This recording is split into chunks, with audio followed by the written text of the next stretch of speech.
जय जिजाऊ जय शिवराय मंडळी, गोरेज पाकशालेमध्ये आपले स्वागत आहे. चला आज आपण बनवूया मल्टीग्रेन प्रोटीनयुक्त मिक्स व्हेजिटेबल घावण.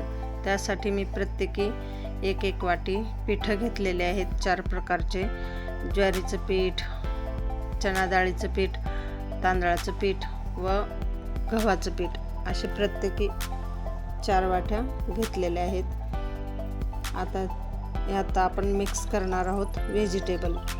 त्यासाठी एक छोटा कांदा, एक छोटा टोमॅटो आणि थोडीशी कोथिंबीर ती पण बारीक चिरून घेतली आणि 4 पाकळ्या लसणाच्या त्याही क्रश केल्यात आणि थोडीशी पालक घेतली, ती पण स्वच्छ धुवून बारीक चिरून घेतलेली आहे. आता हे सर्व व्हेजिटेबल घावण बनवण्यासाठी या पिठामध्ये मिक्स करूया.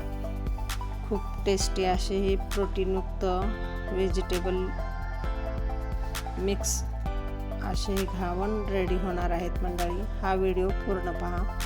आता टेस्ट येण्यासाठी थोडासा ओवा ॲड केलेला आहे.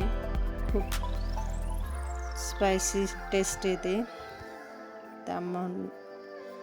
त्यामुळे आता मी ह्यात ॲड केले अर्धा पाव चमचा हळद पावडर आणि 1 ते 1.5 चमचा लाल तिखट पावडर. आता चवीनुसार मीठ टाकून थोडं पाणी टाकूया. आता हे मिक्स करून घेऊया. असे हे घावण तयार होणार आहेत. खूप क्रिस्पी आणि क्रंची. यात तुमच्या अकॉर्डिंग तुम्ही कोणत्या पण पालेभाज्या यात यूज करू शकता. असे कमी वेळेत बनवले जाणारे हे घावण आपण बनवून घेऊया. आता स्कूल चालू झालेले आहेत, पावसाळ्याचे दिवस आहेत. आता ह्या भाज्या टाकून मी घावण तयार करून डब्याला रेडी करणार आहे. कमी वेळेत झटकीपट बनवले जाणार हे घावण खूप टेस्टी आणि हेल्दी असतात. बाहेरचं अनहेल्दी खाऊ घालण्यापेक्षा घरच्या घरी हेल्दी आणि पौष्टिक घावण तयार करून देऊ शकता. हा व्हिडिओ पूर्ण पहा मंडळी.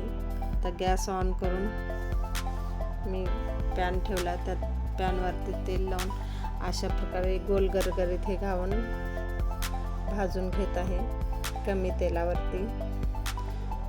असे खरपूस कलर चेंज झालेला आहे मंडळी. खूप छान सुगंध दरवळतोय. क्रिस्पी असे हे घावण तयार होत आहेत. आता हे घावण तुम्ही टोमॅटो सॉस सोबत किंवा दह्यासोबत किंवा लोणी बटरसोबत खाऊ शकता. मी दह्यासोबत